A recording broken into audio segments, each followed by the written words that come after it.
Dear learners, welcome to this channel. बच्चों, आज मैं आपको बताने जा रहा हूँ पास्ट परफेक्ट कंटिन्यूअस टेंस। इसके पहले टेंस के सीरीज़ में मैं आपको बतला चुका हूँ पास्ट परफेक्ट टेंस और उसके फंक्शंस के बारे में, उसके स्ट्रक्चर के बारे में। आज मैंने विचार किया है कि आपको बताऊँ पास्ट परफेक्ट कंटिन्यूअस टेंस। बच्चों, पास्ट परफेक्ट कंटिन्यूअस टेंस को दूसरे शब्दों में हम कह सकते हैं पास्ट परफेक्ट प्रोग्रेसिव टेंस। तो ये जो पास्ट परफेक्ट प्रोग्रेसिव टेंस है, ये पास्ट टेंस का चौथा फॉर्म है, ये चौथा इसका फंक्शन है। आइए सबसे पहले हम जानते हैं इसका डेफिनेशन क्या है। The past perfect tense is used to denote an action which began in the past and continued up to a particular point of time in the past। बच्चों, इससे क्या होता है कि कोई भी एक्टिविटी है, कोई भी फंक्शन है या कोई भी कार्य है, ठीक है, तो ये पास्ट में स्टार्ट हुआ, ठीक है, पास्ट में स्टार्ट हुआ and continued up to a particular point, और एक certain point of time, past में ही एक सर्टेन पॉइंट ऑफ टाइम तक ये जारी रहा, तो उसे हम पास्ट परफेक्ट कंटिन्यूअस टेंस कहते हैं। हम इसे पास्ट परफेक्ट प्रोग्रेसिव टेंस भी कह सकते हैं। तो ठीक है, आपने समझा कि past perfect tense is used to denote an action which began in the past and continued up to a particular point of time in the past. तो पास्ट में जो पर्टिकुलर पॉइंट ऑफ टाइम होता है, एक निश्चित कोई समय होता है, वहाँ तक वो कंटिन्यूड था। जैसे एग्जाम्पल के लिए मैं कह सकता हूँ कि वह 4 दिनों से खेती कर रहा था, वह 5 दिनों से गीत गा रहा था।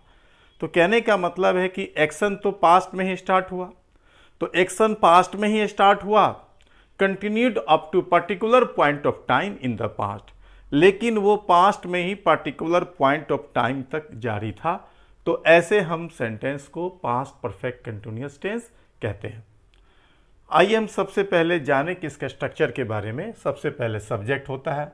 आप जानते हैं कि कोई भी जो इंग्लिश का स्ट्रक्चर होता है, जो इसकी बनावट होती है, जो इसकी संरचना होती है किसी भी सेंटेंस की, तो इसमें जो डूअर होता है सबसे पहले आता है सब्जेक्ट। उसके बाद क्या है कि हैड बीन, ठीक है, हैड बीन है plus base form of the verb plus ING. तो base form of the verb plus ING का मतलब होता है कि जो प्रिंसिपल वर्ब होता है उसका चौथा स्वरूप। चौथा फॉर्म का मतलब होता है जो वर्ब में आईएनजी लगता है, हम जिसे प्रेजेंट पार्टिसिपल कहते हैं, ठीक है। जो वर्ब का चौथा फॉर्म होता है तो उसे हम प्रेजेंट पार्टिसिपल कहते हैं। तो उसी को लिखा हुआ है कि base form of the verb plus ING, ठीक है बच्चों। और इसके बाद हम यहाँ डालते हैं ओ। अब ओ का मतलब हो गया कि अदर वर्ड्स या ऑब्जेक्ट, या तो वो ऑब्जेक्ट होगा, या तो ऑब्जेक्ट होगा, या नहीं तो अदर वर्ड्स होगा। इसलिए मैंने यहाँ सिंबल में ओ लिख दिया है। प्लस फोर या सिंस। बच्चों, इसके पहले भी मैं बतला चुका हूँ, प्रेजेंट परफेक्ट कंटिन्यूअस टेंस जब बतला रहा था तो उसमें क्या होता है कि टाइम के लिए हम फोर या सिंस का यूज़ करते हैं, जिसमें कि जो पॉइंट ऑफ टाइम है उसके लिए सिंस का प्रयोग करते हैं, और जो पीरियड ऑफ टाइम होता है उसके लिए फोर का यूज़ करते हैं। मैं यहाँ बता दूँ कि जो पॉइंट ऑफ टाइम होता है, निश्चित समय होता है, उसके लिए सेंस का यूज़ करते हैं, और जो पीरियड ऑफ टाइम होता है अर्थात जो अनिश्चित समय होता है उसके लिए हम फोर का यूज़ करते हैं। इसके बाद प्लस अदर वर्ड्स, अगर आवश्यकता होगी तो अदर वर्ड्स का भी यूज़ करते हैं। अदर वर्ड्स कब होगा? जब हम फोर या सेंस का यूज़ करेंगे। कभी कभी क्या होता है कि विदाउट यूजिंग फोर और सेंस हम इस टेंस में फोर या सिंस का प्रयोग नहीं भी करते हैं। जब नहीं करेंगे तो फोर या सिंस का प्रयोग नहीं करेंगे, बस यहीं तक सीमित कर देंगे। लेकिन यदि उसमें टाइम का बोध हो, फोर या सिंस का बोध हो, तो उसका यूज़ करेंगे और प्लस अदर वर्ड्स का यूज़ करेंगे। जनरली क्या होता है कि फोर या सिंस के बाद क्या होता है, नाउन ही अदर वर्ड्स होता है, ठीक है। अब यहाँ देख रहे हैं जो एग्जाम्पल के लिए सेंटेंस लिखा हुआ है, क्या लिखा हुआ है? He had been reading the novel for 3 hours. वह 3 घंटों से नॉवेल पढ़ रहा था बच्चों। फिर सेकेंड सेंटेंस लेते हैं, I had been practising as a pleader since 2014। मैं 2014 से ही क्या कर रहा था, वकालत कर रहा था। कहने का मतलब हुआ कि एक्शन तो पास्ट में स्टार्ट हुआ, तो एक्शन पास्ट में स्टार्ट होकर कंटिन्यूड अप टू, ये लगातार जारी था a particular point of time in the past. Past में ही जो पर्टिकुलर पॉइंट ऑफ टाइम था वहाँ तक जारी था। तो इस प्रकार इसका हम यूज़ करते हैं। सबसे पहले मैं एक रिपीट कर दूं, सबसे पहले सब्जेक्ट होता है, उसके बाद हैड बीन का यूज़ होता है, उसके बाद जो base form of the verb है उसमें आईएनजी अर्थात प्रेजेंट पार्टिसिपल, अर्थात हम कह सकते हैं कि जो बेस फॉर्म का चौथा फॉर्म होता है जिसके भर में आईएनजी लगता है। उसके बाद प्लस ऑब्जेक्ट या अदर वर्ड्स होगा। अब चूंकि यहाँ पे 3 आवर्स है तो 3 आवर्स है तो यहाँ 4 का यूज हुआ।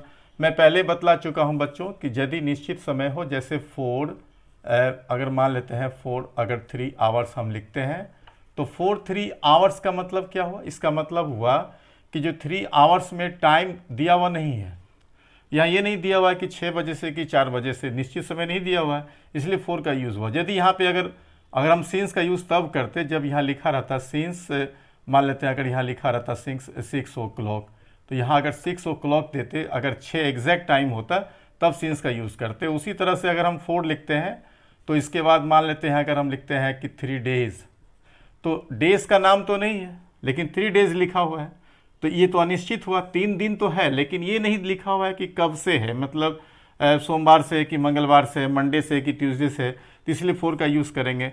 और सिंस का यूज़ कहाँ करेंगे? जैसे हम लिख देंगे मंडे सिंस मंडे, या जो भी डे का नाम हो तब जाके हम यहाँ पे सिंस का यूज़ करेंगे। समझे बच्चों? उसी तरह से क्या होता है, अगर मंथ की बात भी हम करते हैं, अगर मान लिखते हैं 4-3 मंथ्स अगर लिखते हैं, ठीक है, तो यहाँ पे ये अनिश्चित मतलब महीने हुए, लेकिन अगर सिंस का यूज़ करेंगे तो क्या होगा? मंथ का नाम होगा। जैसे हम दे सकते हैं सिंस मार्च, ठीक है, सिंस मार्च से। उसी तरह से ईयर भी होता है, जैसे 4 हम अगर लिखते हैं 3 ईयर्स, ठीक है, 3 सालों से, तो 3 सालों से में तो अनिश्चित समय है, तो अनिश्चित समय को ही हम बोलते हैं पीरियड ऑफ टाइम बोलते हैं, 4 का यूज़ करते हैं। यदि हम फिर इसको अगर निश्चित समय में बदलेंगे तो यहाँ लिख सकते हैं सिंस 2014, तो यहाँ हो सकता है क्योंकि ईयर का नाम होगा तो सिंस ईयर का नाम नहीं होगा तो 4। उसी तरह से मंथ का नाम होगा तो सिंस मंथ का नाम नहीं होगा तो 4। उसी तरह से दिन का नाम है तो सिंस दिन का नाम नहीं है तो 4। उसी तरह से टाइम का नाम है तो सिंस और टाइम का नाम नहीं है तो 4। तो बच्चों मुझे आशा है कि आप ये क्लियर हो गया होगा कि where to use since and 4, कहाँ सिंस और 4 का यूज़ करेंगे। इस तरह से हम क्या कर सकते हैं, पास्ट परफेक्ट कंटिन्यूअस टेंस को बना सकते हैं। बच्चों जिस तरह से हर टेंस का इंट्रोगेटिव होता है, नेगेटिव होता है, उस तरह से इसका भी नेगेटिव इंट्रोगेटिव होता है।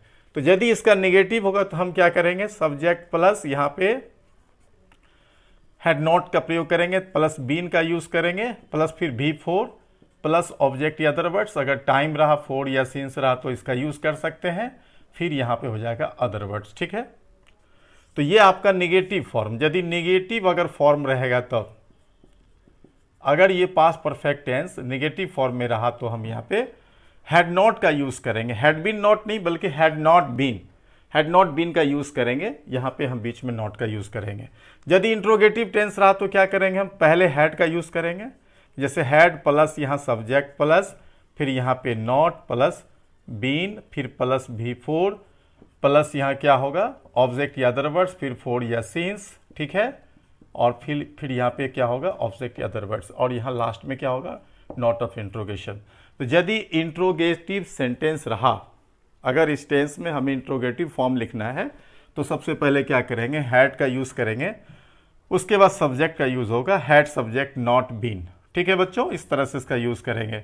और अगर यहाँ सिर्फ निगेटिव का यूज़ करेंगे, मतलब असर्टिव अगर निगेटिव होगा तो हैड नॉट बीन इस तरह से यूज़ करेंगे।